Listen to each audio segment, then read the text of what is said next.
hemos empezado un poco a hablar de esa conservación de los alimentos y de buscar otra vez la vuelta a esas conservaciones más naturales.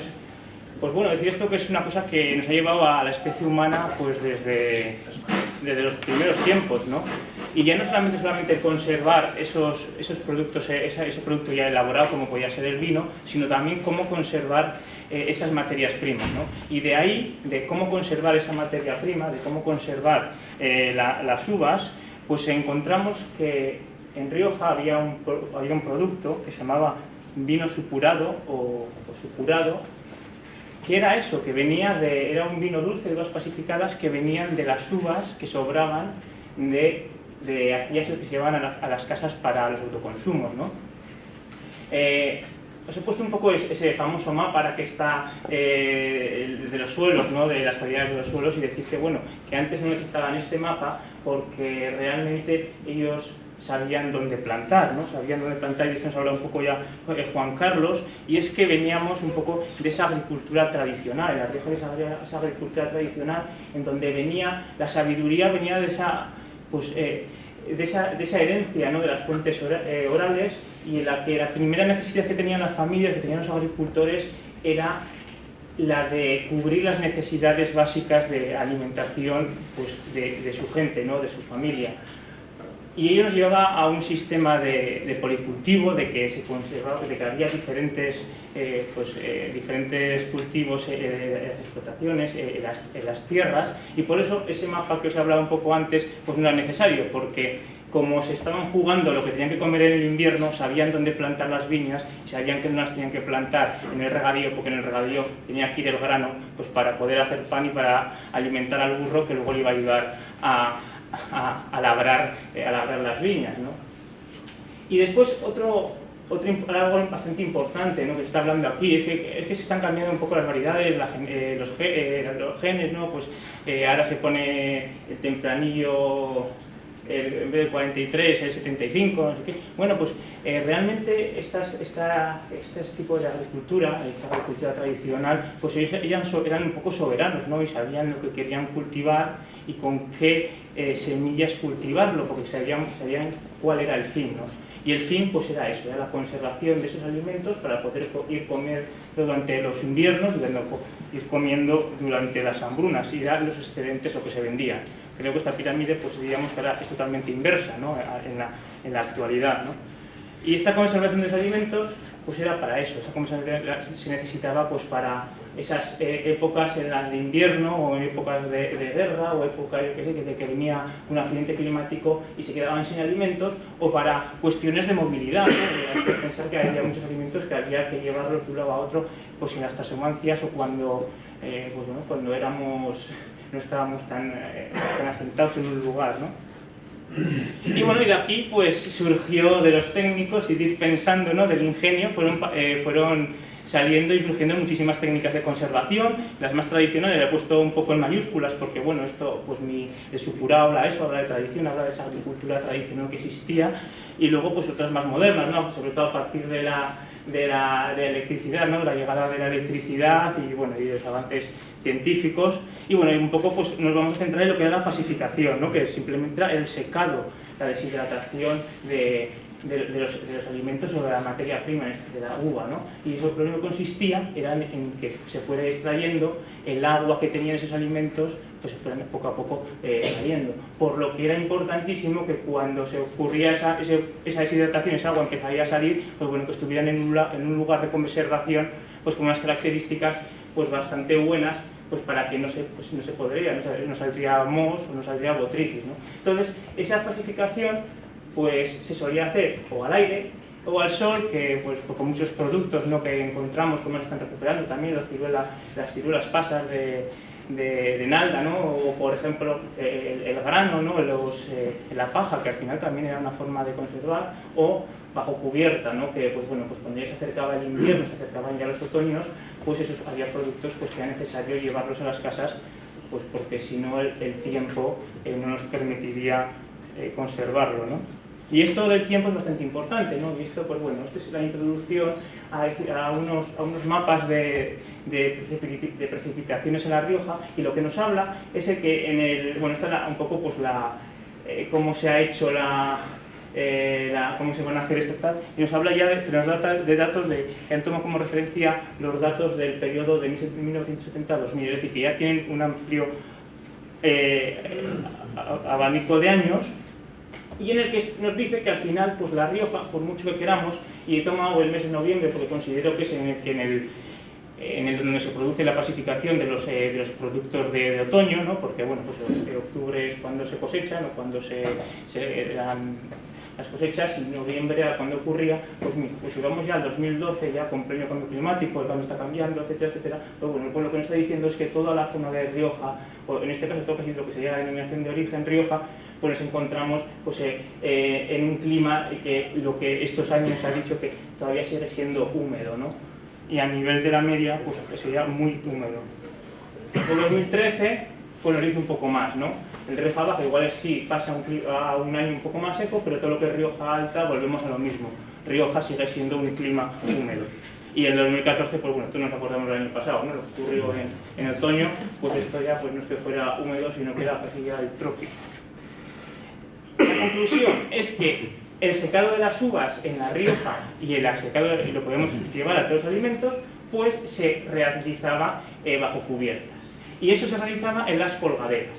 Y de esa materia prima, de esas uvas que se dejaban en las colgaderas, que no era más que un lugar apto para lo que hemos hablado un poco antes, ¿no? Para que se pudiera producir esa pacificación, se obtenía lo que era el supurado o resumido, ¿no? Que realmente, pues eso es un riojanismo que viene del proceso de pacificación. Pues bueno, la piel de la uva, el ollejo de la uva se va debilitando, con el tiempo se rompe y sale esa pequeña gotita de agua, y al encontrarse en un lugar, en las colgaderas, ventilado, pues se permite que se seque y que no se pudra, ¿no? Y bueno, pues esto es una colgadera llena de uvas. Esto es un poco pues, el lugar donde se pacifica el supurado, donde yo pacifico el supurado, y como vais viendo, pues bueno, en este caso son esas uvitas con el tallo verde, garnachas, como en los diferentes momentos de la pacificación. Y a ver si ahora, aquí, lo veis. Pues es que todo el misterio es ese punto. Eso es por lo que el vino dulce de uvas pasas de La Rioja se llamaba supurado. Porque si vais ahí donde van las dos, no sé si veis, las flechas, veis como una gotita.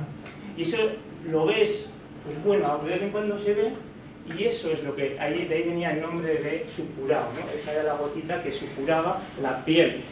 La epidermis ya se ha debilitado, se ha roto, sale esa gotita, y al encontrarse dentro de las colgaderas de un lugar muy seco, muy ventilado, pues hacía que esa gotita de agua se secara y no daría lugar a las botritis o a los mohos, ¿no?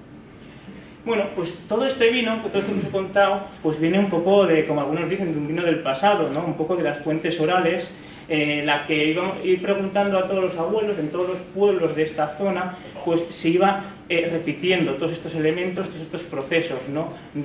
Eran las viñas esa que estaba plantada en el buen lugar, que se vendimiaban con mucho cuidado, se llevaban a las colgaderas, y esas uvas se conservaban durante todo el invierno, ¿no? Esto nos daba también en qué punto había que descolgar las uvas, ¿no? O sea, decía, bueno, pues se descolgaban en invierno, pero ¿cuándo? Bueno, pues ya un poco venía la tradición también ya de las vendimias, de comer uvas, y pues yo realmente creo que las descolgaban pues cuando cogían una uva y comían pepitas ya. Cuando estaban masticando pepitas decían, bueno, pues esto ya no vale para comer, vamos a hacer un subproducto de ello, ¿no? Y luego también nos habla, o lo que nos habla la tradición oral, es de que de esa gente mayor que lo recuerda, de que realmente la variedad que se utilizaba era la garnacha, porque es la que ellos tenían en Rioja y la que más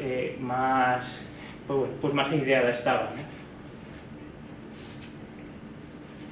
Así que con todo esto de ir preguntando, ir elaborando, ir un poco, pues, ir del ingenio, nos encontramos con un proceso bastante claro, bastante definido de lo que era el proceso de la elaboración del vino supurado, y que era una vendimia muy cuidadosa, demasiado cuidadosa. Es casi como vendimiar huevos, porque claro, tú piensas que esas uvas las tienes que llevar a casa y las tienes que conservar durante 2 o 3 meses, y es que de ello va a depender de una parte de tu alimentación, un sustento de ese alimento a las familias, ¿no? Y esas uvas se llevaban a las casas, se pacificaban, se colgaban en las colgaderas, donde era el lugar donde se llevaba a cabo la pacificación por el clima, había un pequeño prensado y luego se dejaba fermentar, ¿no?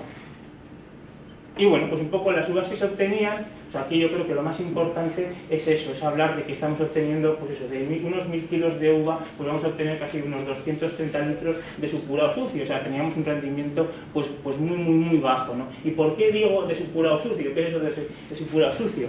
Pues es que el supurado, aparte de tener este bajo rendimiento, lo que nos encontramos cuando lo hacemos, pues es un vino con muchísimo sedimento sólido, con muchísimas partículas, y entonces pues bueno, esto daba lugar a que las fermentaciones tradicionales pues era llenar la garrafa y dejarla ahí un año, eran muy lentas, y bueno, pues lo segundo que eso, que se perdería mucho, si tú quieres sacar un producto limpio, un producto bastante clarificado, pues se pierde muchísimo producto en las diferentes trasiegas, ¿no? Y bueno, aún así, después de todo esto ya hemos colgado las uvas, y obteníamos unas características vamos a encontrar unas características del vino supurado, ¿no? Y sobre todo esta característica principal, pues es que es un vino dulce, pero es un vino dulce que toda la gente entendida, desde enólogos a sommelier y tal, nos hablan de una compensación de la acidez y del azúcar. Y bueno, aquí es cuando igual yo me podía bajar y que nos hablaran malos entendidos, pero bueno, es que realmente en ese proceso de pasificación, a medida que se pasifica, se va deshidratando la uva, se van concentrando los azúcares, pero también se va concentrando la acidez, ¿no? Y bueno, pues en Rioja, al tener uvas con una acidez marcada, pues también nos da que sea un vino dulce, pues bastante particular, ¿no? Luego, aparte de ello, también nos decían, o la tradición nos decía, que este vino no se le añadía ni alcohol ni azúcares, ¿no? Si la mitad, la mayoría de vinos dulces que existen a nivel comercial, pues se suelen encabezar hasta los 14-15 grados, pues por eso, en ese proceso de conservación de alimentos, de buscar cómo conservarlo, cómo poderlo llevar más tiempo, pues bueno, el subir a esa graduación, pues nos dice que ya las levaduras no vayan a actuar, ¿no?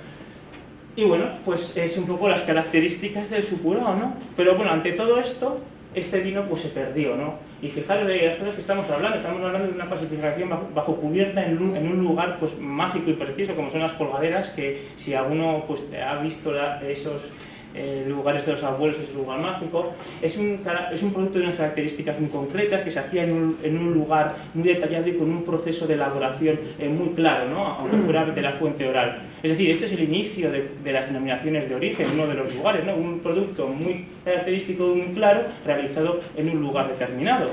Pero, y aparte de ello, también nos hablaba de un producto de que no se buscaba la rentabilidad económica, no se buscaban las grandes producciones, sino que lo que se buscaba era eso, tener un vino dulce que poder dar a la familia. Eso es lo que está hablando, es de una industria artesana, está hablando de la artesanía, ¿no?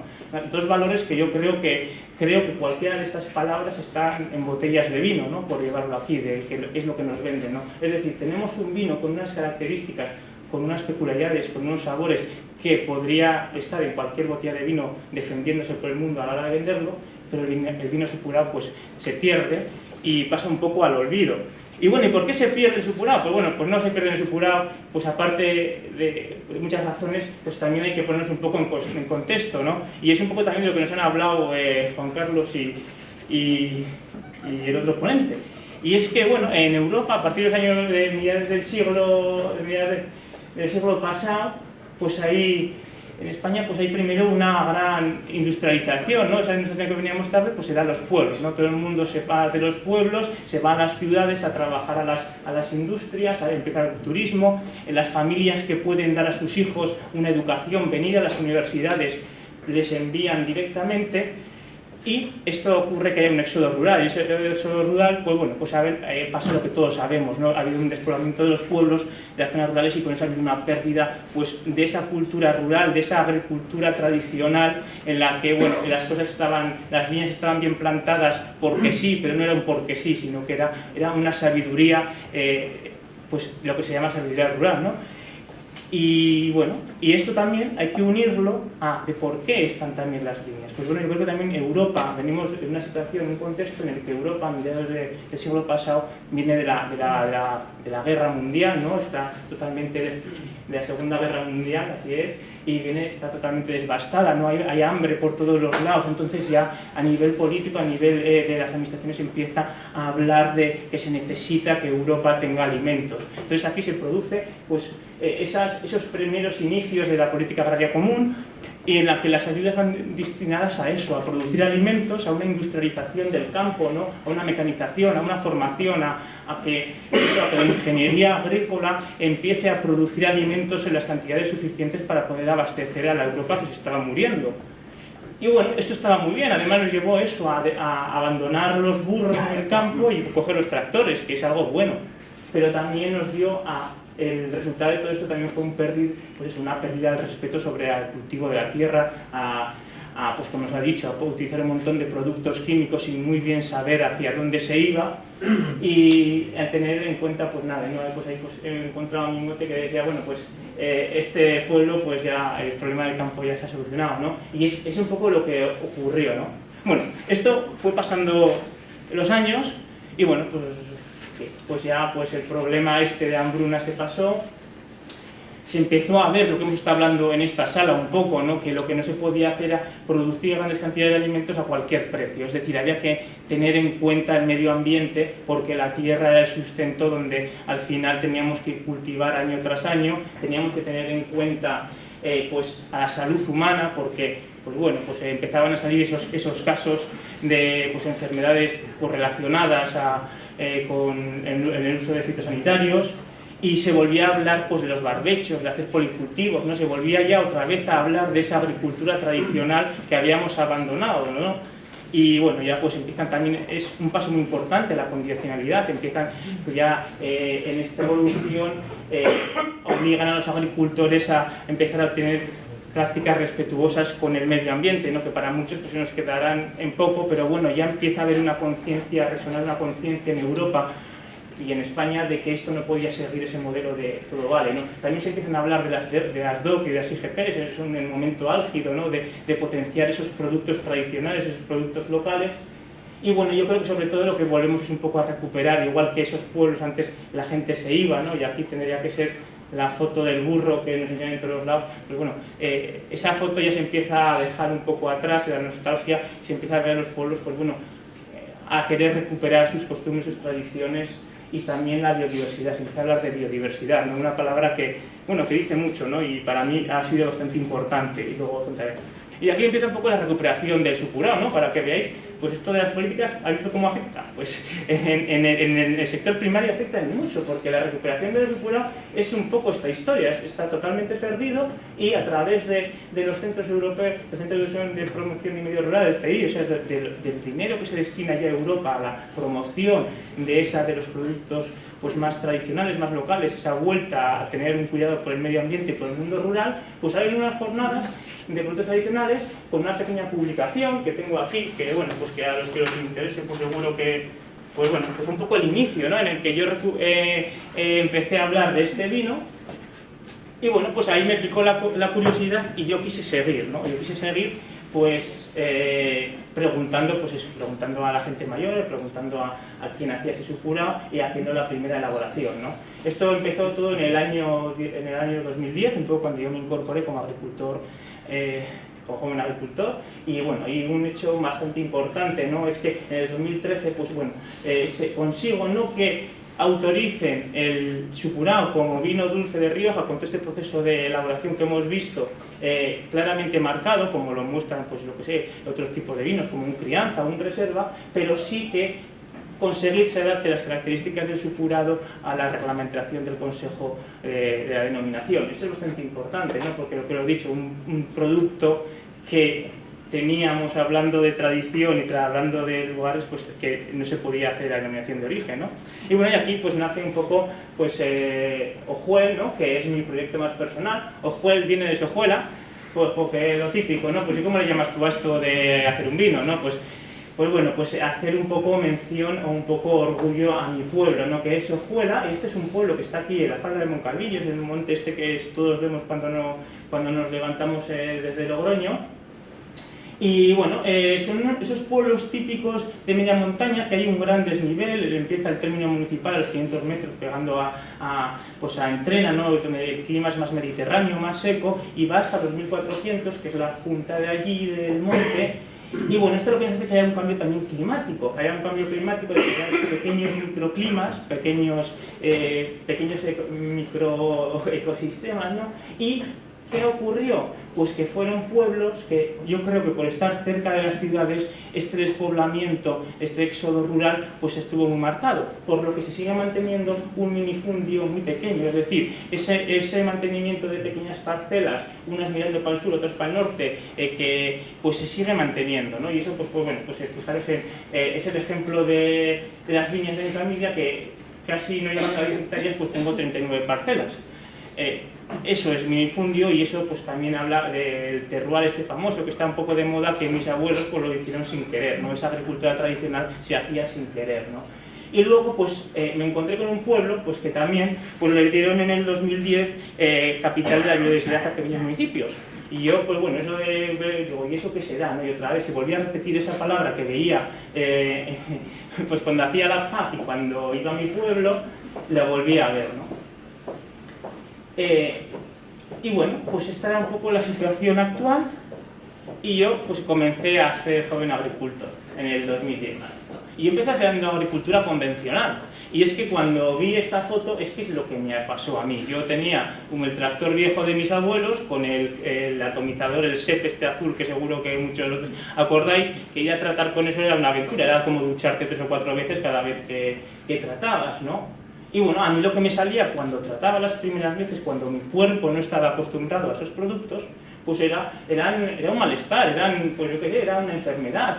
Yo me acuerdo, sobre todo tratando unos manzanos con insecticidas, pues mi familia, pues mi abuelo siempre ha tenido Parkinson. Pues a mí es que yo acababa de tratar los manzanos y la mano me temblaba, y digo, ¿esto qué leches es, no? Entonces me empecé a buscar, ¿no? Empecé a buscar información, empecé un poco a formarme. Y pues realmente me di cuenta que es que muchísimos de los insecticidas afectan al sistema nervioso de los insectos, y a bajas dosis, pues bueno, nos dicen que para los humanos no tienen ningún problema, pero claro, si yo me ducho cada vez que voy a tratar, pues bueno, esas dosis en mí aumentaban, ¿no? Que un poco, pues bueno, es la explicación graciosa de lo que nos ha explicado antes un técnico, ¿no? Y es así, ¿no? Y pues mi segunda pregunta fue, bueno, pues un poco esa. Y cuando esto se lo comen, yo me comía la manzana y yo veía la manzana hablándome. Y bueno, ¿y tú qué pasa? ¿Ahora te vas a poner aquí la mascarilla y todo lo que te pones para tratarme? Bueno, pues todas estas preguntas, y sobre todo esa... Esto es blanco. Sí, me quedé en blanco.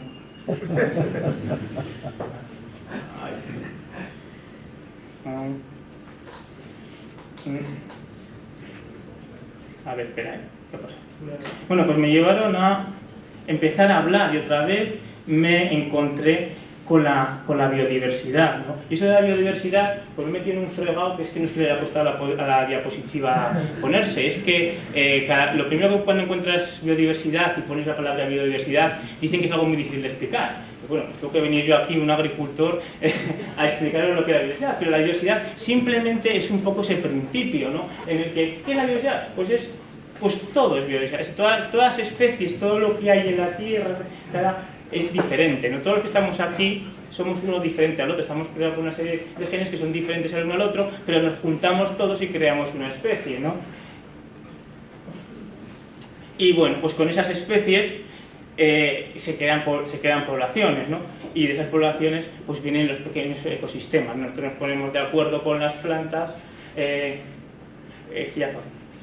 acá nos ponemos de acuerdo con las plantas y creamos pequeños ecosistemas, y esos ecosistemas pues bueno, se van haciendo más grandes y sean las poblaciones, ¿no? Y bueno, pues un poco ese es el principio de también por qué yo pensé todo esto, ¿no? Digo, bueno, si el mundo funciona así, si yo necesito de otras plantas, de otras especies para vivir, pues tal vez si me están hablando pues en la universidad, en todos lados, que al final un hongo se puede combatir con otro hongo, una plaga se puede combatir con otra plaga, pues ¿por qué no empezar a utilizar la biodiversidad como un amigo, como una ayuda? Y bueno, pues eso yo lo encontré, empecé a replantearme mis acciones y decidí hacer una agricultura ecológica pero moderna.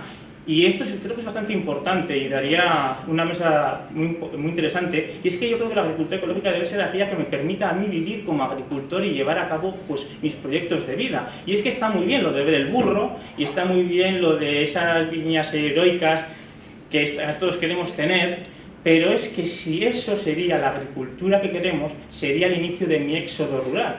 Porque a mí, pues los años me van a hacer factura y yo no voy a poder estar toda la vida labrando con un burro. Por eso creo que es interesante que la agricultura ecológica sea una agricultura también muy científica y una agricultura moderna, ¿no? que permita hacer una agricultura pues más real, ¿no?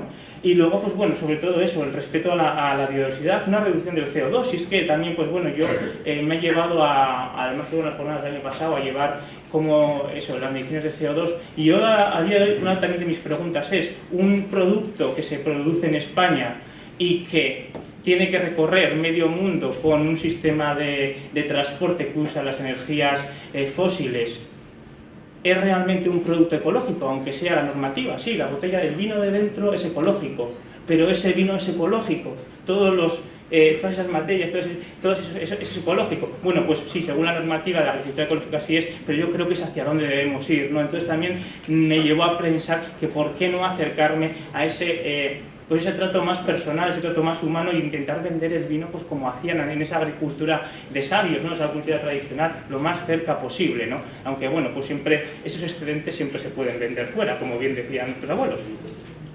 Y bueno, pues ya, eso es un poco mi proyecto, y pues en esa búsqueda de la biodiversidad, pues yo quería acompañar a mis vinos pues con esas especies, con esa biodiversidad que me ayuda a cultivar mis viñedos. En este lo utilizo en un tempranillo blanco, y bueno, pues esto es una especie es una mariposilla muy rara que se ve por aquí, por La Rioja, y bueno, pues que la primera vez que la vi, la fotografié, se la envié a unos chicos que se dedican a hacer estudios que tienen todo el pueblo en cuadrículas, y nada más verla y de sacar la foto, pues me llamó y me dice, ¿dónde leches estás y dónde has visto esa mariposa?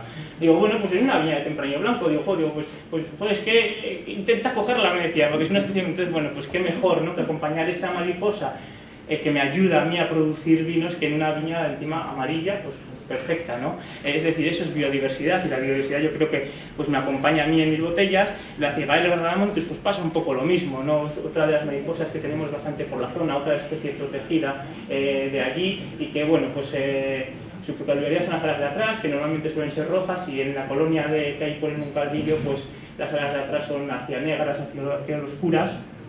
Me acompaña pues mi vino tinto, ¿no? Y aquí pues bueno, pues lo que un poco esa pregunta que yo me hago es decir, pues bueno, yo tengo esta huella de carbono, ¿cómo puedo mejorar yo pues mis vinos, ¿no?